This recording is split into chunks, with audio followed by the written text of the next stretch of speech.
Uyghur yazğıçılары Hacı Mirzahid Kerimi Savud Davudlarning Millatlar Nashriyat tarafidan nashr qilingan Saidxon nomli romani. Bu roman Biliqut şirketida ovozga elinib, Biliqut to'rida anglatildi. 7-bab. Anduva sepidagi sirliq nazmi. Bu yil Zarafshonga 10 kun burun kelgun keldi. Daryo qinig'i patmagan suv shiddat bilan do'lqinlab, qirg'oqlarni yalab, dal-daraxtlarni yiltiz bilan qo'murib eqitib ketdi. Odamsiz qolgan sovuq kema qiyiqlarni sharqirab, oq ko'pik chashqan o'rkashlar qo'ram toshlarga urib, pachoq-pachoq qilaverdi. Tog' bag'ridan eqitib kelgan bo'lsa kerak, eshak, ot, harva, uy saramjonlari, beshik qatorliq narsalarni do'lqinlar goh yutib ketsa, goh purqib qirg'oq ustiga tashlaydi. Bu kalkunni osmon dengizning cheki so'kilib ketgandek kechicha to'xtamay quyilgan yomg'ir boshlab kelgan edi. Namazdan keyin yomg'ir to'xtab, havo bir oz echilgan bo'lsa-mu, daryo suvi borgan sari ulg'ayib, o'nib turilgan. Pastlab ketgan yerlardan yor elib, atrofdagi yez kentlarni besib ketyotdi. Suvning sharqirgan ovozi 10 chaqirimgacha anglanadi. Sultan Mirza Abu Bakri Ünərvən, kasıb, ticaretçilərinin bir qismini Muhammed Haydar Mirzani qarşı ilişqi chiqirib, yana bir qism shahar aholisini kalkundan mudofialanishga otlantirdi.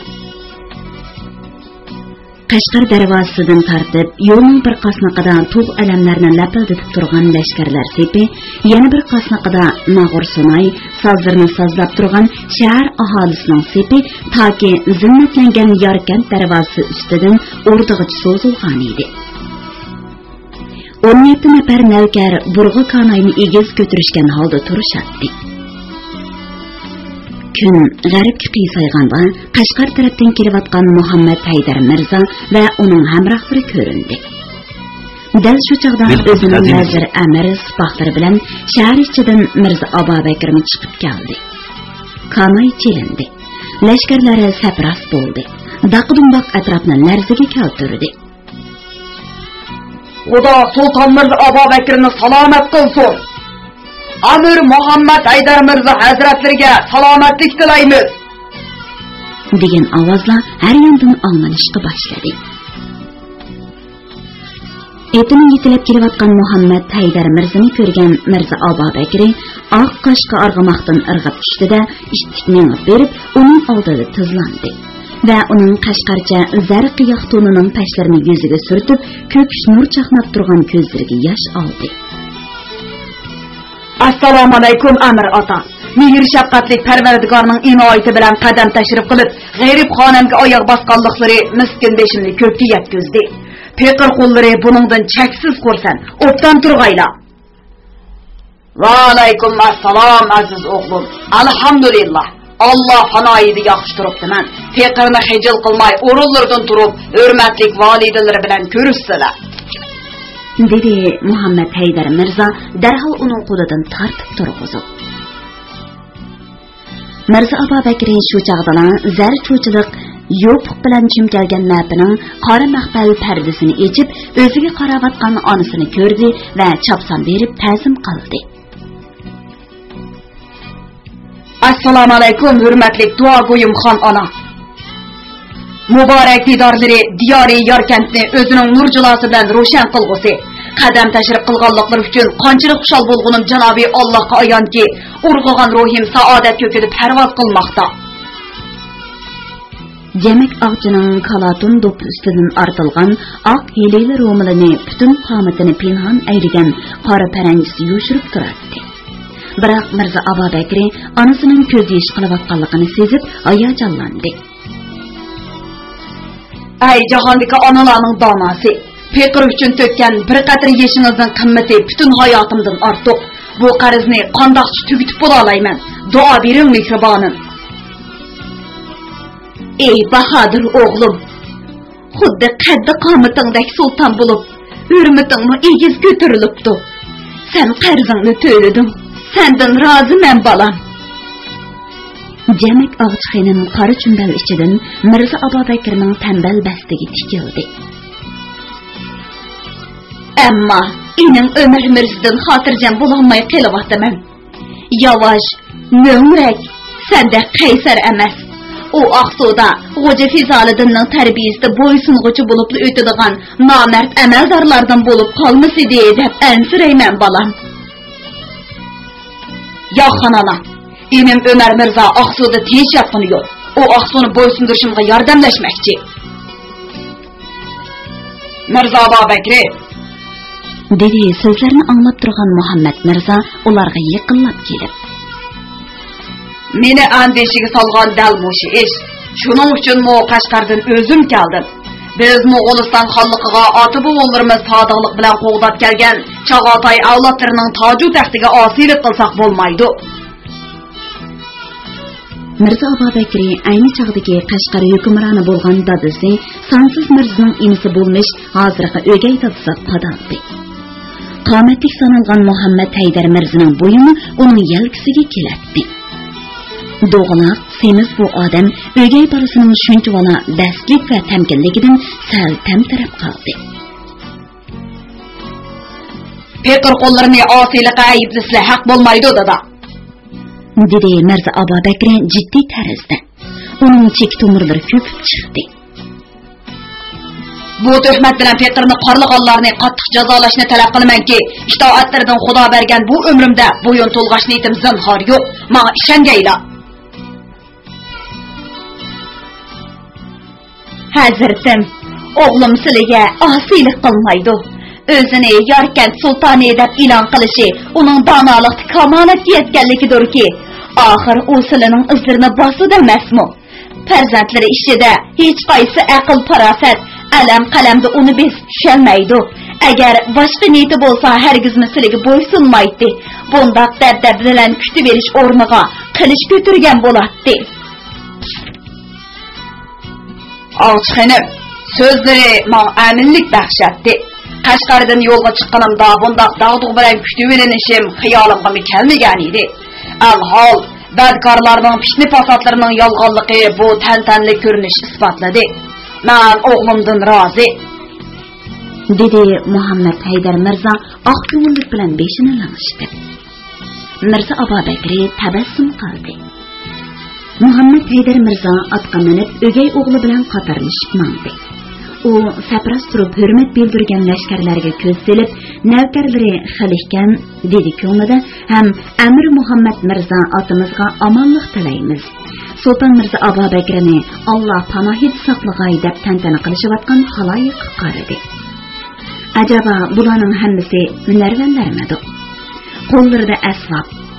Bu Mirza Babakirning avomni yaxshi yo'lga boshlaganligining isbotimidi yoki aldamchiligimidir? Shu xiyolda uning ko'zi 70 yoshlardan oshgan charsaqal bir buvoyga tushdi. Muhammad Haydar Mirza tizginni tartib otdan tushdi. Buvoyning oldida Mirza Babakir boshliq barliq amir vazir Yasovulla to'xtadi. Moy xazinasi qo'llaridagi andovani ko'rib baqsam. Buvoy avval ta'zim baja keltirdi. Ondan andovani sundi. Mirza Muhammad Haydar yaltirab turgan andovani qo'liga oldi va qiziqsinib nazar soldi. Andovaning yuzi nihoyat yaxshi silaqlangan bo'lib, xuddi aynakdek kishining sho'risi tushib turadi. Uni qiziqtirgan andovaning yuzi bo'lmasdan ajoyib guldor naqsh bilan zinnatlangan sepi edi. Guldor naqsh ichiga mundaq ikki misra nazmi uyulgan edi.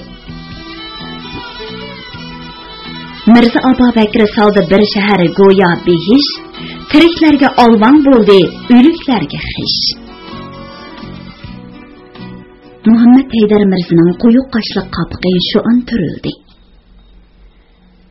Ey tog'a, bu andovani bu yerga ko'tarib chiqishlarida bois nimadir? Andova sepidagi o'yilgan nazmining ma'nosi ham nimadir? Javob bergaylar. Buvayning ko'ksiga tushib turgan oppoq soqoli titrab ketdi. Beshimdan qo'rqman oliylari, gunohimdan o'tkaylar. Tog'a, Allohning qahridan qo'rqsizlar, rostini aytsalar.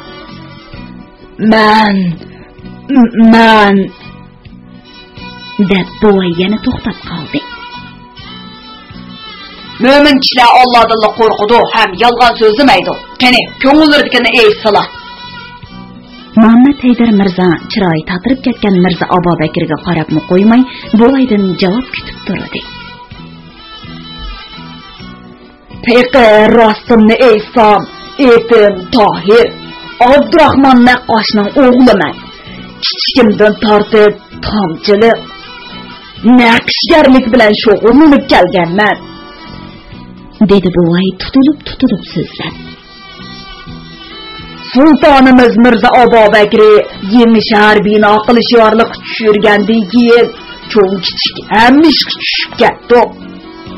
Boylarla emas, tul yetim, g'ayrat miskinlarning kapi uylarini buzib, uning ishlarini ishlatishga majbur qilindi. O'ng tarafdir qo'linib, osti-ustin qilib etilgan qo'ni shahardan nurg'un oltin kumush yig'ib olinib, xazinaga elindi. Bu orada qancha azamatlar sepil ostida besildi. Oliylarning keladiganliklarini anglagan sultonimiz bir hafta ichida sepilni bitirishga, bozor ko'chalarni ratlab, shaharni zimmatlashga farmon tushirdi.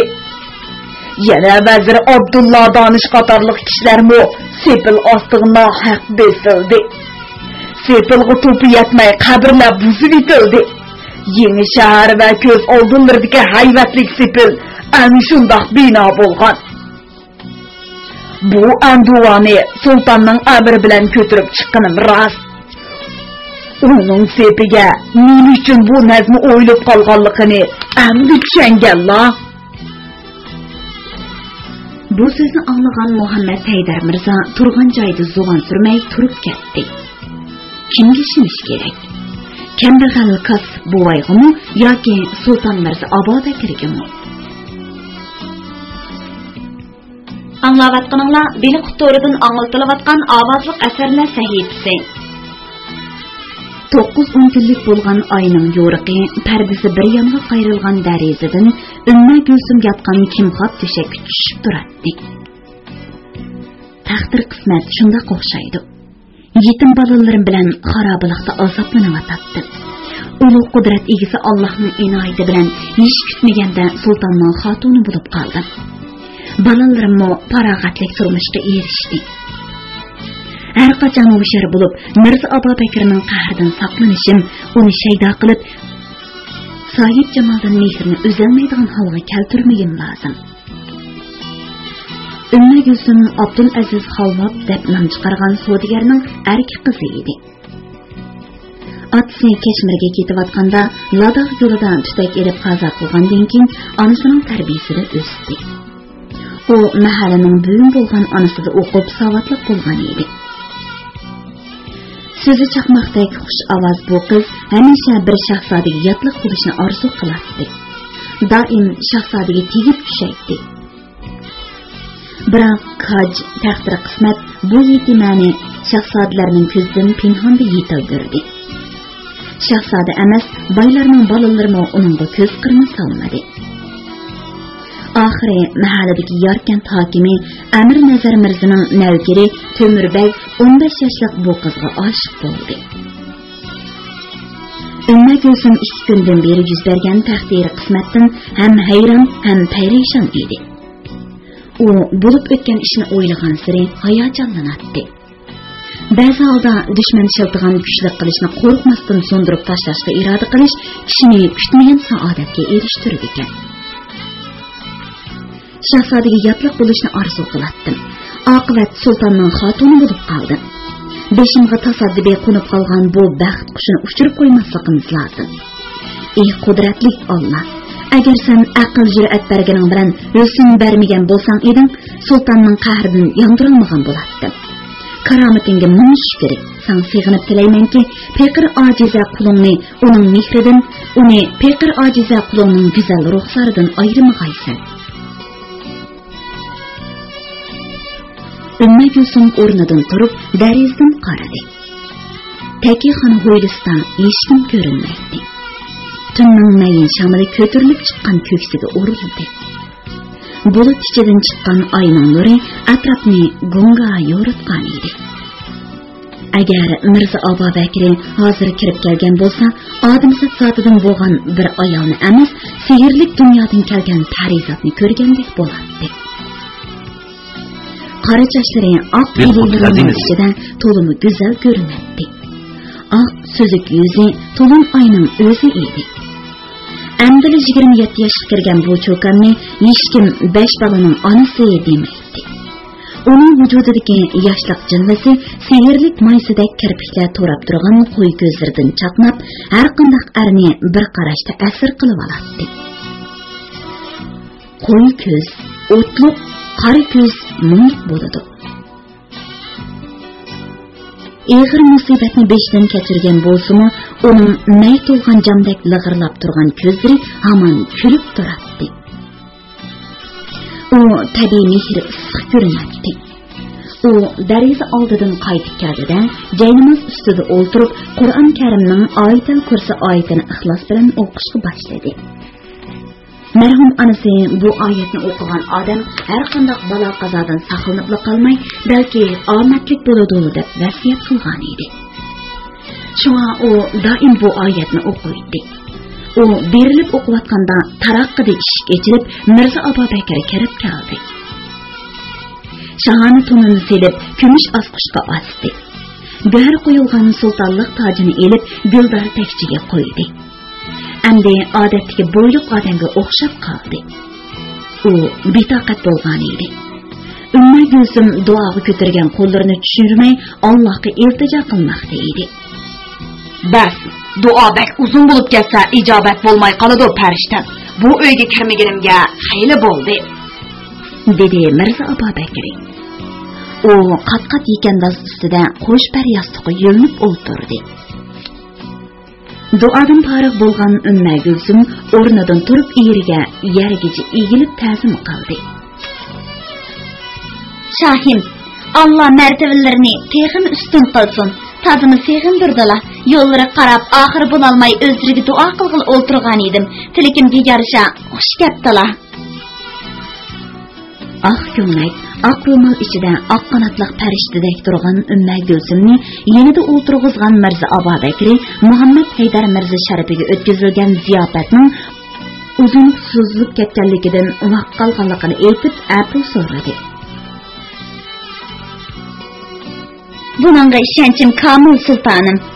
El yurt ishi bilan bo'lib, peqir ojizalarini unutmay yo'qlab kirganliklari uchun oliylardan minnatdorman.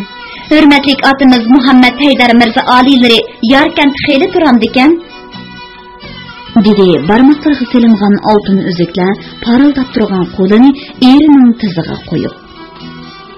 Mirza Abu Bakrning uzun yillar birga bo'lgan xotinidek Umma Gulsumning so'z harakatlari tabiiy siniq edi. Uningdagi g'azab, nafrat nagimi ketgandi. Ko'p turmaydigandek qiladi. O bu ayning kishini avor qilmay ketgani tuzuk edi. Hadab Yunus xonga bay'at qilishim to'g'riliq vaz nasiyat o'qib, bosh mengamni o'choq qilib etdi. Mirza Abu Bakr gapini to'xtatib, o'z xiyoliga berildi.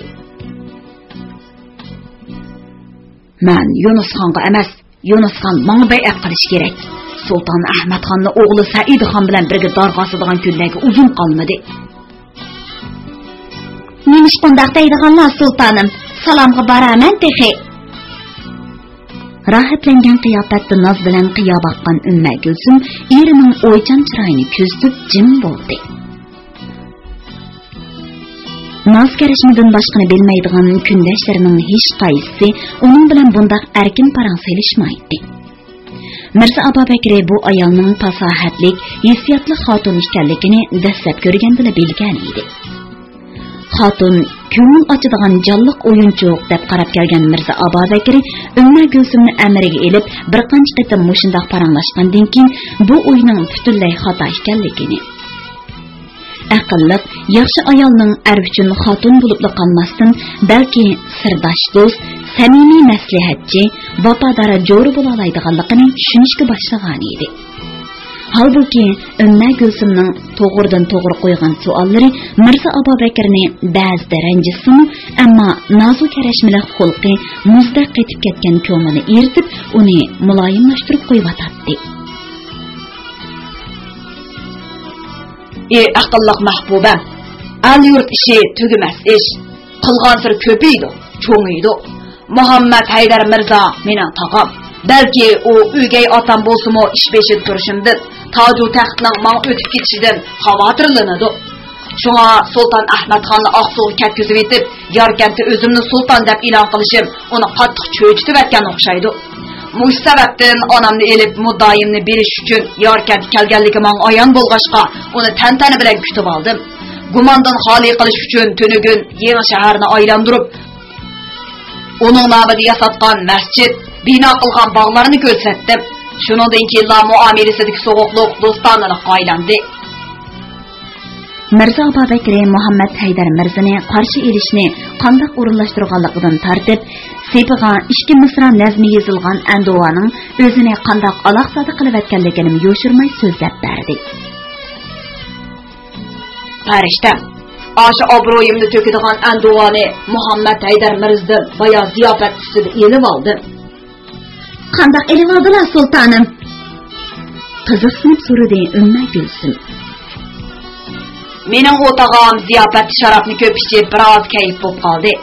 Men dushmanlarim bu Andovani Kasboy orqali oliylarga ko'rsatish bilan mening yuzimni to'kmoqchi.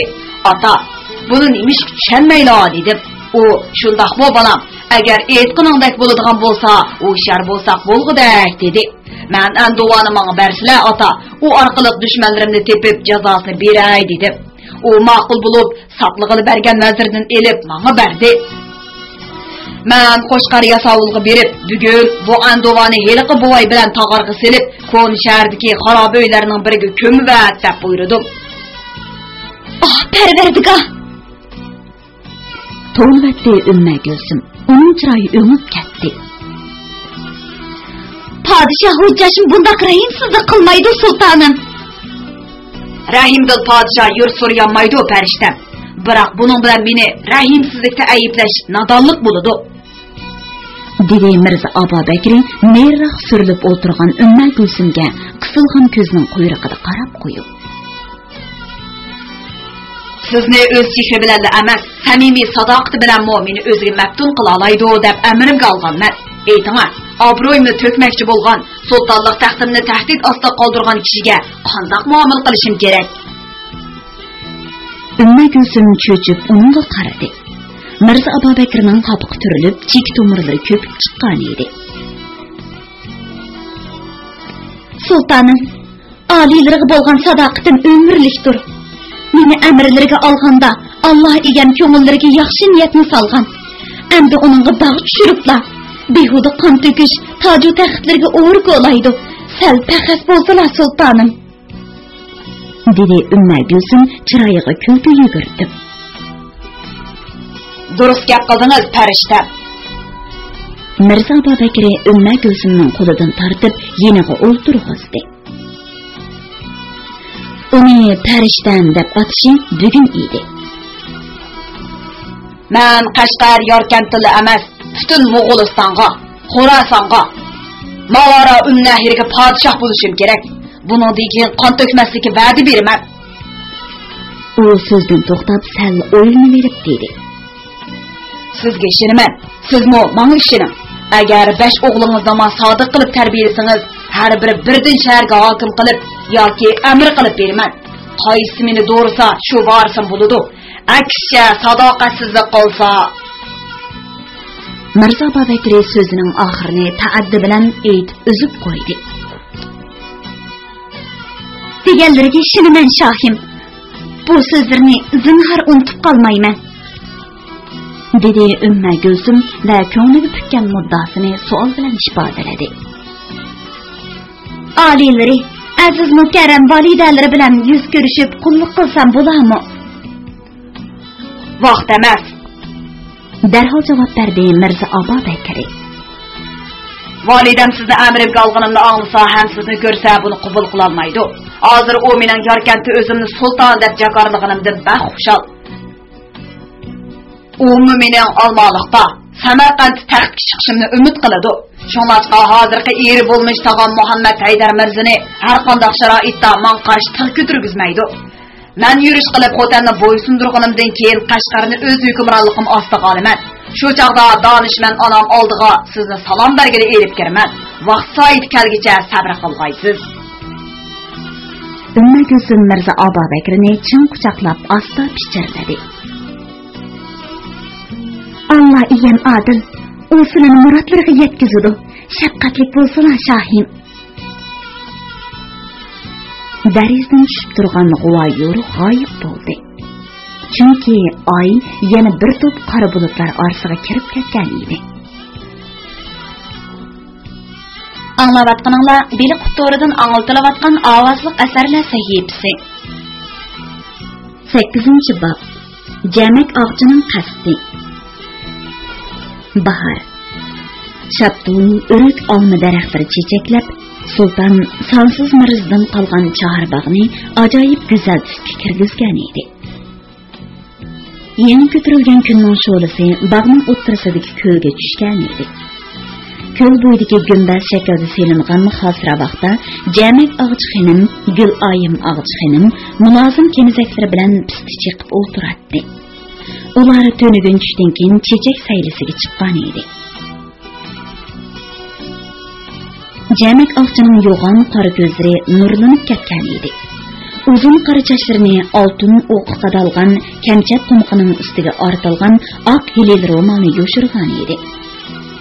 Xushbichim uchisidagi zari cho'chilik nemchisining tillardan qilingan tugmalari etilmagashga kam etaklik benafsh rangli ipak ko'ylagi uning to'lg'an badanini namoyon qilib yon-yonga yeyilgan edi. Qashqar diyorida buningdan hurmatli og'chi yo'q edi. Ushtumtuz qazo qilgan sulton sonsiz mirzning bu ayolni sardorlardan Vali bey degan navqiron yigit oshiq bo'lib qilib olgan edi. Padişah sultanlarga o'zini munosib ko'radigan bu sharandoz cho'kan uzun o'tmay sardor yigitdan ajrashib, ikki bolasi bilan Muhammad Haydar Mirzaga tekkan edi. Uningdan yana ikki bolalik bo'ldi. Cho'ngi Muhammad Yusin Mirza, kichigi Said Muhammad Mirza deb ataladi. Muhammad Haydar Mirza Mo'g'uliston xoni Yunusxon qishig'i salomga borganda Muhammad Yusin Mirzani birga elib borgan edi. Xon Amdilatin 16 yoshning qarzini olgan bu kelishgan yigitga orzuli qizi Xo'pnigar Sulton begimni berdi. Shu chaqdan boshlab Muhammad Yusin ko'ragan atilib, qiyin otasining yenida qolgan edi.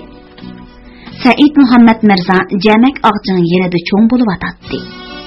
Eri Guloyim og'chini kichik xotinlik olgandan beri bu o'g'ilni uning tarbiyat qilishiga topshirgan edi.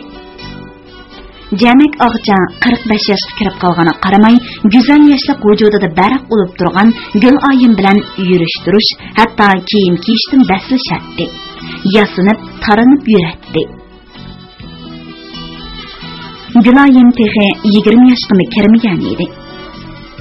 Şuna erini Guloyimdan bakrak qochiratdi. Nega borsa bu Levan cho'kanni o'zi bilan birga elib boradi. Bugun uni baqqa birga elib chiqqan edi. Jigar param ko'rinmaydi-ku. Aytay so'radi Jamak og'cha bir narsani izlagandek ko'z yugurtib. Hocam tunigun tushda otasining ruxsati bilan otish shikarga ketgan edi. Bugun kelib qilishi mumkin. Nima? Menga deb qo'ymay shikarga chiqib ketdimi? Jamak og'chining kulimsirab turgan oq yuzi bulutdek tutilib ketdi.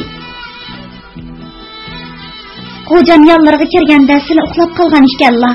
O'yg'itish qiymay menga deb qo'yib saqlab turgan begzodalar bilan ketgan edi. O'zlariga aytishga petin olmadim. Boston chashliq beshiga holrang parang yog'liq solgan Jamak og'cha yosh kundishiga bir nazar tashlab qo'yib, ortiqcha gap qilmadi. Pat-pat uni biror eg'iz gap bilan uchuqtab turadi. Og'chi xonim, Shohin kelyapti. Dedi Guloyim va o'rnidan turib yerga qarab egildi. Munozim kemizaklarining hammasi ta'zimda xazinasi. Neyse bo'yi ko'tarilgan kunning nuri ravaqning panjaralari orasidan tushib turadi. Muhammad Haydar Mirza poyidan gursildab minib ravaqqa chiqdi. Assalomu alaykum. Jamak Ağca hech kimga qaramay oldiga kelib to'xtagan eriga o'rnidan turib ta'zim qildi. Ordadan aldirash kelishleri bir xabarni aytish uchun bo'lsa kerak sultanım. İlohim mening anglaydiganim xush xabar bo'lg'ay. Da alayik Ağcam. Xudo yaxshi xabar yetkazishga nasib qilsin. U o'zidan 2 yosh cho'ng xotin bo'lgan bu xotinni aksining yuz xotirasi uchunmi yoki aqlliq deb bilganlik uchunmi ana shunday hurmat bilan ataydi. Muhammed Haydar Mirza qat-qat silingan atlas ko'rpiga o'ltirib, yer ostidan Guloyimga o'g'irlik chiqarib oldi. Uning chiroyi so'rin edi. Bir kishidan qattiq g'azablanganligi chiroyli yasalgan kak saqalini siypab tishlarini g'o'chiriltishidan bilinib turardi. U oxiri og'zi qarab o'tirgan Jamak Ağcaga ko'z tikib qaradi. Bugun atigan Xotan diyorining mo'tivarlaridan maktub keldi. Parishonligimning boisi shudur Ağcaxonim. Mundaq desizlar sultanım. O mektub özlerine malonlik elip kelgen bolsa, oğlumuz Sultan Mirza Abubakir'den tönügün keş kelgen bir mektup var. Bu mektup sılının başlarına sayı taşlagan bulutlarını tarqıtıp itirganlıqıga işencim kamil. Muhammed Haydar Mirza açık gülüp koyup, şahanın tonunu silip Gülayimga berdi. Jamak Ağcanın şu an huyu tuttu. Xotandan kelgen xatma oğlumuz to'g'riliq yezilgan ekan. Ağca, ben oğlumuzdan xavotirlanib qoldim. Dedi Muhammed Haydar Mirza Jamak Ağcanın taqbiga parvo qilmay. U Gulayim qo'yib bergan qo'sh yostiqqa yo'landi. Mazmunidan vaqif bo'lishga mumkinmikin? Jamak Ağca o'zini o'nglab, hech nimadan xabari yo'qdek ajablangan holda siliq talaffuzda so'radi. Mana özleri o'qib ko'rsinlar. U xatni berdi. Jamak Ağca maktubni elib ko'z yuritishga boshladi. Maktubga mo'no xatlar yozilgan edi. Bismillahirrahmanirrahim. Assalomu alaykum shohimiz Muhammad Mirza Haydar oliylari. Baxtimizga ulug' Alloh o'zlarini salomat qilsin.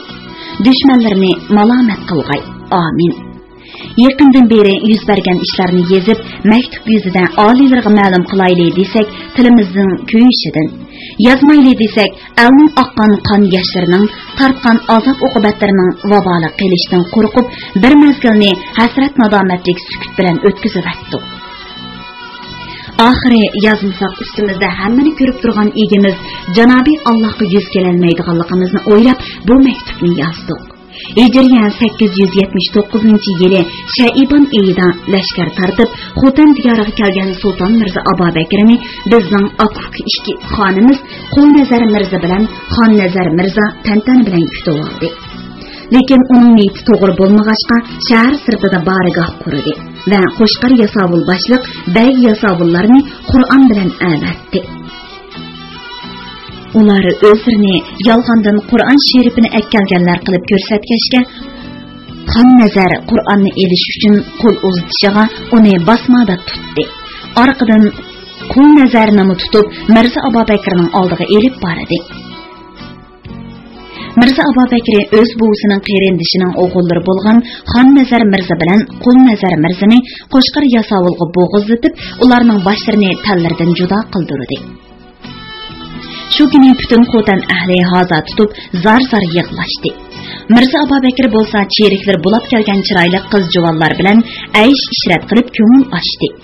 Buning bilan qolmay u xonlarimizning aziz boshlarini xar qilib, otqa g'onju g'ulab, bozor aralab sazoyi qildi. Bu xo'rliq ahonatga chidayolmagan o'rnigan yoshlarimiz etilib berib qarshilik qilganda ularni mo o'z qonlari g'arq qildi.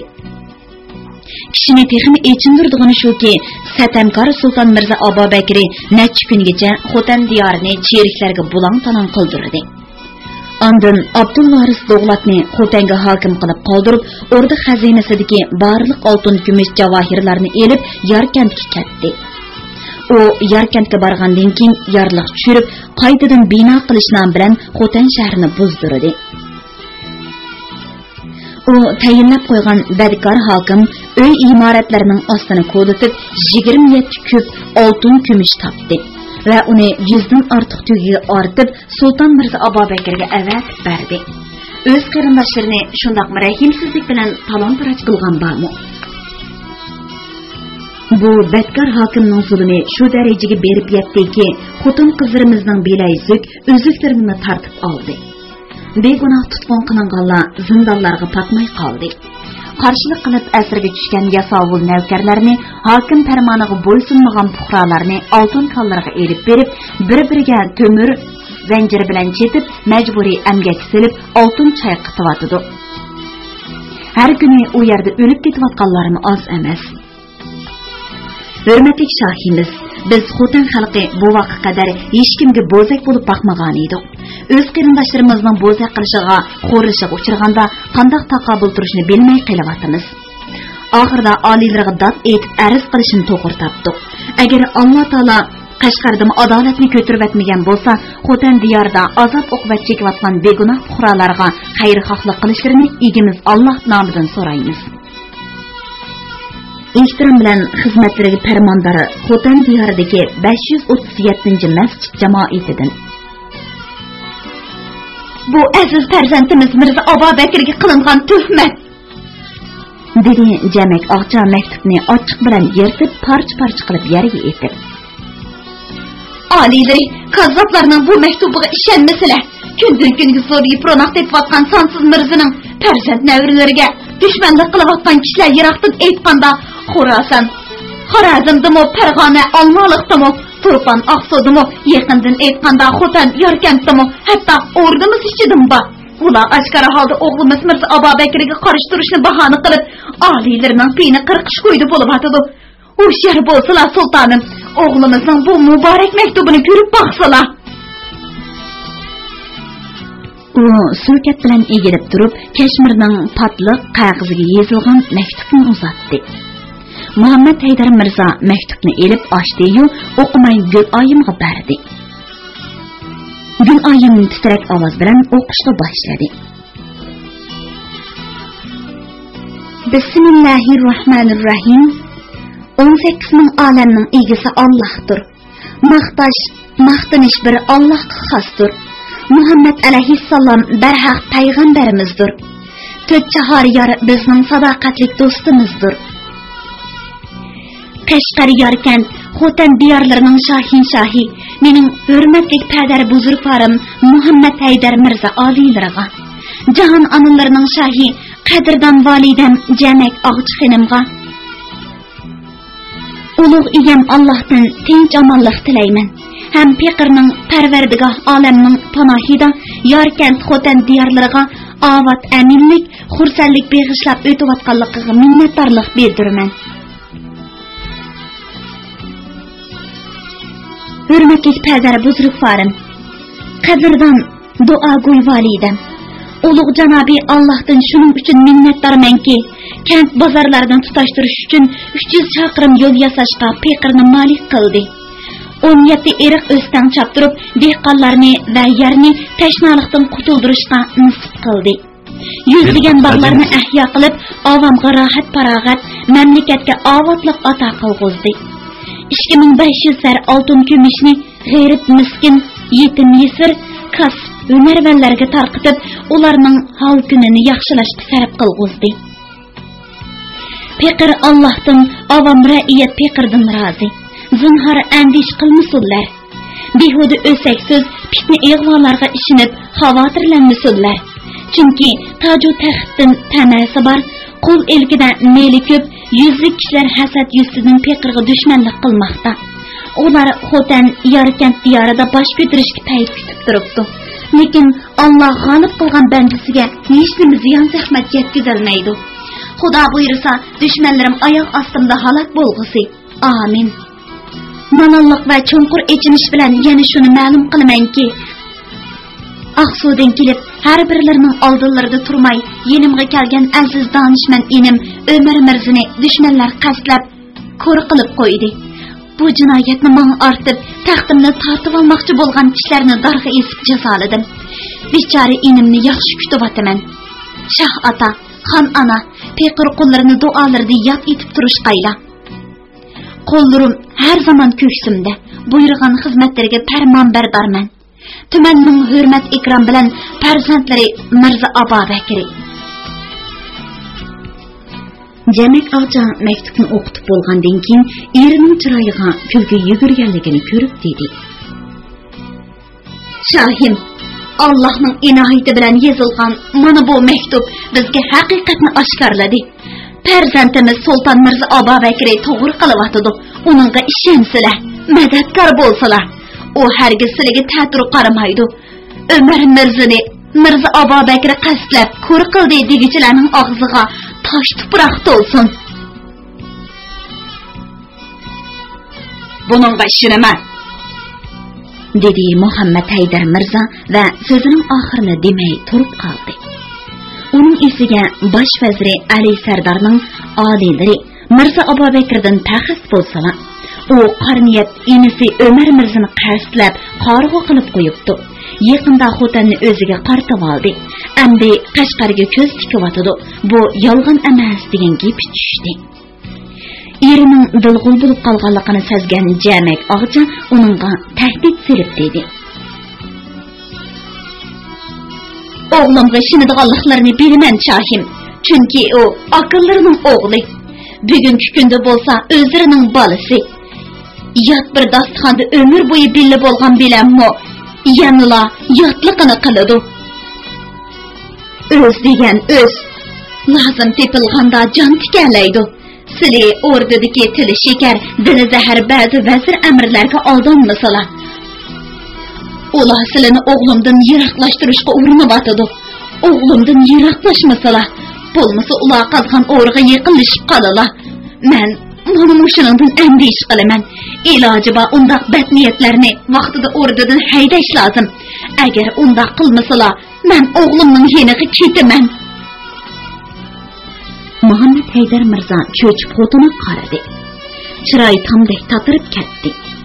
U ikki qo'li bilan oq orlig'an chekisini tutib o'ltirib qoldi. Dili qut şirketida ovozga elinib, biri qutorida anglatilayotgan Uyg'ur yozuvchilari Hoji Mirzahid Kerimi, Savud Davudlarning Millatlar nashriyati tarafidan nashr qilingan Saidaxon nomli romanini bugun mushargacha anglatdik.